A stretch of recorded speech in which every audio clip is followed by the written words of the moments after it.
sampai ayatnya yang keempat. Demikianlah firman Tuhan. Di Kaisarea ada seorang yang bernama Cornelius, seorang perwira pasukan yang disebut pasukan Italia. Ayat 2, ia saleh, ia serta seisi rumahnya takut akan Allah, dan ia memberi banyak sedekah kepada umat Yahudi dan senantiasa berdoa kepada Allah. Ayat yang ketiga, dalam suatu penglihatan kira-kira jam 3 petang, jelas tampak kepadanya seorang malaikat Allah masuk ke rumahnya dan berkata kepadanya, Cornelius. Ayat 4, ia menatap malaikat itu dan dengan takut ia berkata, ada apa Tuhan? Jawab malaikat itu, semua doamu dan sedekahmu telah naik ke hadirat Allah dan Allah mengingat engkau. Puji Tuhan. Kita melihat, kita memperhatikan di sini, saudaraku yang kasih dalam Tuhan, bahwa pengalaman yang dialami oleh seorang tokoh dalam Alkitab, yaitu namanya Cornelius.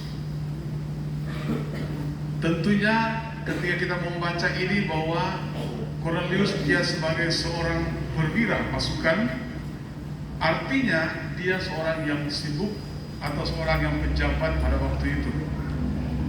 Tetapi kita memperhatikan, melihat bahwa Lembaga Alkitab Indonesia menulis tentang kisah para rasul pasal yang ke-10 ini, bagaimana Cornelius itu dia tidak pernah melalaikan tentang 4 hal yang selalu dia lakukan kepada Tuhan. Tidak pernah dia lalaikan. Walaupun pada zaman itu dia sebagai seorang pejabat, seorang yang sibuk, tetapi dia tidak pernah melalaikan 4 hal ini. Yang pertama, dalam ayatnya yang kedua, ia saleh. Ia dan keluarganya selalu beribadah kepada Tuhan, menjunjung tinggi nilai-nilai ibadah itu kepada Tuhan. Dalam 1 Timotius pasal yang keempat, ayatnya yang ke-8, latihan badani terbatas, tetapi ibadah itu mengandung banyak hal. Amin. Kalau kita memperhatikan bahwa kita bersyukur kita sudah melewati COVID-19, walaupun kita masih prokes, masih sebagian besar diharuskan memakai masker. Berapa banyak yang kemudian teman, sahabat, saudara yang telah meninggalkan kita. COVID-19 ini menggeser 3 fungsi dalam gereja. Fungsi yang pertama adalah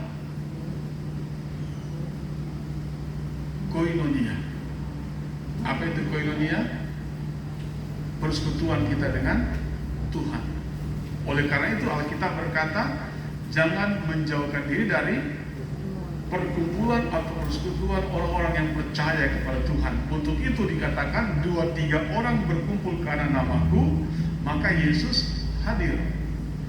Lalu fungsi yang kedua yang digeser oleh COVID adalah marturia, adalah kesaksian. Dan yang ketiga adalah diakonia. Tentunya dalam 2 tahun ini tidak ada tatap muka, hanya online. Tetapi kita bersyukur kepada Tuhan bahwa di mana Tuhan masih izinkan kita untuk kita beribadah pada saat ini. Amin. Timotius mengatakan, salah satu kitab yang ditulis oleh Rasul Paulus. Kita tahu bersama siapa Rasul Paulus. Dulu namanya adalah Saulus. Arti dari Saulus adalah benteng Yudaisme. Dia adalah anggota Sanhedrin yang termuda dari 70 anggota, yang menangani tatanan hidup orang-orang Yahudi, dan dia sebagai ahli Taurat, dan dia juga yang suka melarang anak-anak Tuhan untuk pergi beribadah ketika namanya masih Saulus, belum Paulus. Tapi ketika dia berjumpa dengan Tuhan, dia menjadi buta selama 3 hari, dan kemudian dia mengenal Tuhan, dipakai oleh Tuhan yang luar biasa, dan dirubah menjadi Paulus. Dan dia disebut sebagai rasul yang ke-13.